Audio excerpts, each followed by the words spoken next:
First impressions really matter online, and if people don't feel that you are qualified to teach on what you're promising, they're going to click away. In this video, I'm going to show you how to create a clean and professional looking setup, even if you're filming in your bedroom on a budget. These are the exact tips that I've used to upgrade my videos and instantly build trust with new viewers and clients. I have a lot of people when they sit down, they say, oh, this dude's legit just because of my setup. Now, I have a very expensive setup. I'm not going to break down everything that I have going on here, but I will show you some of the gear that I do use to have a more professional setup. But the purpose of this video is to give you a few simple tips and tweaks that anybody can use, even if you don't have the money to invest in a huge setup like this. You could literally use your phone that you already have, cheap tripod on Amazon, and like a lapel mic or something like that. These are just a few simple tweaks to make people think this person knows what they're doing. So let's dive in. The first thing is lighting. Lighting is always number one. Lighting makes 80% of the difference, not your camera. A lot of people will spend all this money on a camera, but they don't understand lighting and the principles that go into lighting or have a good light, and therefore their expensive camera actually looks really bad. Always upgrade your lighting before you upgrade your camera. Now, there's three types of light that we want to think about and that are commonly taught in the filmmaking space. The first one is your key light. So that's this big light that is right here. And if I turn this off, you can see it makes a very big difference. This is the big main light that lights the subject, which is me or you. The next light is a fill light, which is over here. And if I turn it off, you'll see it just looks a lot more mysterious. It still looks good because I have the key light. And if I turn this off, like, where'd I go? But yeah, that's the main thing, is having a good key light. And if you at least just had that and positioned it right, I could put it a little bit more head on with me, then it's going to look a lot more cinematic, if you will. The fill light just kind of lights the subject just a little bit more. And, when I turn it on, I think this looks a bit better. I could even dim that a little bit more and kind of play with it. And sometimes I tweak it.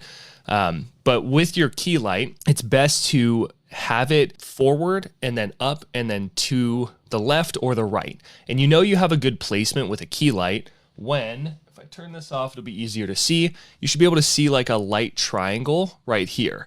And that's what that cinematic look is like. So if you're going to invest in a better setup, then definitely invest in a good key light first. So this video right here is a prime example of what good lighting can do from before to, here it goes, after. That is the power of good lighting. This video is phenomenal, by the way. It teaches you a lot about lighting. It can feel a little overwhelming, but at the end of the day, you need to be clearly lit as the subject. Now, ideally, if you invest in a bigger key light, you don't want to have a direct light onto your face. If I shined a flashlight onto my face, it would be this insanely bright, hard light is what it's called. So we use something called a softbox, which is one of those big boxes that go around a light, and it's those giant lights that you see, but it really gives your video a much cleaner look because the light, instead of blasting me in the face, it's rolling off of my face and it's touching my face, which makes it look a lot more flattering. And it doesn't reveal all of your blemishes or anything like that when you have a good softbox. But I understand that investing in a softbox, it could be that you don't have a whole lot of space for it. There's a ton of different options that you can find online to have pretty affordable ones. The one that I personally am using right now is the Godox SL60W. It's a kit, so it comes with the light and the softbox. You do have to buy a stand separate, but I just got like an Amazon Basics one, which I think was like $20 or something like that to hold the light. This is a light that will last you your entire career, and it's just really solid. So I did a ton of research. This is the one I fell down on, and yeah, it comes with a little light where you can turn up the brightness, you can turn it down, you can turn up the warmth or turn it down. The key warmth that you want to have is 5600 Kelvin, 5600K. Again, I'm not going to go deep into all the nitty gritty things that you can do with lighting, but that has the most natural light. Okay, so really, really good place to start. If you're willing to invest a bit of money into a camera already, I'd rather you invest it into a really good light because it's going to serve you much better. But if you don't have the space to hold one of these big lights, or you have the money to invest in this, it's totally fine. You can still use a window with blinds. Natural sunlight is one of the best things that you can use to light yourself. You just want to make sure that you're creating a little bit of diffusion, which is what that softbox does. It kind of spreads the light and gives you that softer look. I'd recommend using white blinds just because it'll look the best. But this video is a prime example of this girl. She uses lighting just naturally. You can see behind her, she has the window coming through and she's just sitting in her bedroom, but she's well lit. It looks nice, and also like the camera angle, which we'll get into in just a second. But yeah, you can see her setup is super simple. She doesn't have a big key light, and in the back, you can see that her camera is set up and looking right at her with a shotgun mic, which I had one that was like $25, super cheap, really easy to get started. And she has a little light behind her, and that is the accent light. So the third kind of light that you can have is that accent lighting. It's just something behind you just to add a little bit of character and depth to your scene instead of just you. So yeah, lighting makes a world of a difference, and it's worth investing in a light before you invest in a camera, because even a really good light with a cheap camera or just your iPhone camera can go very, very long way. My next tip is to declutter your frame. This is pretty simple, and again, anybody can do this. You just want to make sure that your background looks clean. So get rid of any kind of mess you have, hide any sort of distractions, like poorly placed blinds are a really common one, or just something that looks kind of off and it doesn't look uniform behind you. It doesn't look clean. So a prime example of that in my own space that kind of bothers me sometimes, and I just have to move this. But if you look behind, you can see my my little bookshelf back there. If I'm off to the side, which sometimes I can be, you can see like the bookshelf a little bit compared to when I'm perfectly covering it, which I should be right now. That is a prime example of something that even in my own shot can be a little distracting. It's like it kind of pulls you away from the subject, which is me, compared to if I had just have my two lights and my head is in the middle of them. So you only want to show things in your background that are going to add to your credibility. Just having lights and a simple setup is great. I have my little horse doll or Dalahest from Sweden, and that's just a bit of character. You know, just have something in the background for me, but I could have just stuck with the lights, but I already had the shelf already placed up back there, so I decided to keep it. But if you have any sort of awards related to what you're teaching or to the work that you do, hang them up in the background. Make sure that they're visible. If you're a YouTube coach or you've built YouTube channels and you're teaching people how to do that, you should probably have your silver play button behind you. Or if you're a sales expert teaching people about sales, have stuff related to sales, have awards that you've won behind you so that people can see, oh, this person has like actual awards for being in sales. We should create a vibe with our scene that matches you, your personality, and also what you teach on. So this is a prime example. This is a friend of mine, and he is a chiropractor. But if you look at his shot, he has literal pictures of the human body behind him. He's sitting on his chiropractic table. So his scene is perfectly set, and while he's teaching you about this stuff, it's proof that he's a chiropractor, even like his outfit that he's in, a chiropractic outfit. And he has a very simple camera here, and he's just sitting down. He could work on his lighting, but already it looks professional, and you start to think, dang, this guy knows what he's talking about. He must. So here's another great example. This is Alpha M, teaches guys about, fitness and style and that kind of stuff. His background is super simple. So even if you don't have these awards or anything, you can still have a very professional looking background with just a blank wall. This is his gray. It's very on brand for him. And he has a light that just points over at the wall, but it looks clean and he is well lit. It's not distracting you. He is the main person in the subject here, that's what we're going for. You are the person who's teaching, so you don't want things that are distracting, just enhancing what you're teaching. Another great example is this guy, Magnus Lidbeck, or the Magnus Method, really cool channel.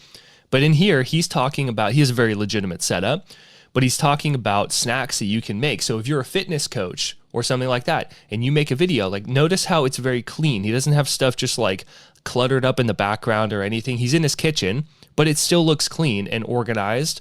And it sets the stage for a nice clean shot. And this is a great video where he goes over how to create simple snacks and stuff like that. He has a different camera angles, but you could honestly just leave this one shot and make a great YouTube video if this is your topic that you're teaching on. My next pro tip is to use symmetry and depth. So symmetry and depth are incredibly important. That's how we create that really professional looking setup. The wall behind me is probably about 8 feet away from me, I would say. So that creates that depth, and I can have that bit of a blurry background. But having two things on the side of you that create symmetry is one of the easiest ways to look more professional in your shot. You can use lamps, you can use plants, you can use one lamp and then one plant, or if you have a bookshelf or two bookshelves behind you, like whatever it is, just create some form of symmetry. So let me give you a couple of examples here to show you how powerful symmetry is, even with a simple setup.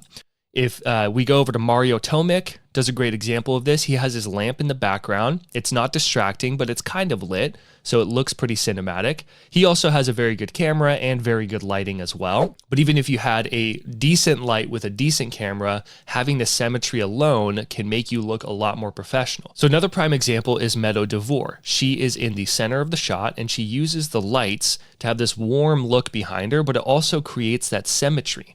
Super simple. And she's just shooting this inside of her living room, I'm assuming. And then there's Graham. So Graham has two bookshelves, and he has his YouTube award, his books that he's written, you know, his Kajabi award. All these things are adding to his credibility, and he's creating that symmetry and that depth with a blurry background and the two bookshelves with his head in the middle. Symmetry is one of the easiest things that anybody can do with their setup to look more professional. So the next simple thing that you can do is just understand the rule of thirds. Now, you don't have to have this grid always set up on your phone or camera or anything, but this just gives you a simple representation of what the rule of thirds actually is. Very commonly taught in any kind of film. It's one of the first principles that you learn when you're filming things. But if you just keep this grid in mind when you are filming, you will be more successful in making things look very professional.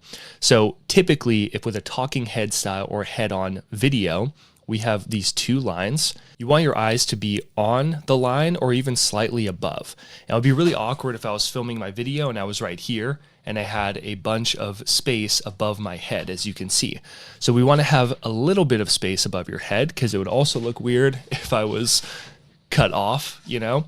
But keeping your eyes on that line is going to give you that very good look. You can also, you know, if you're filming off to the side, you could be over here, something like this, and in the top corner of either side.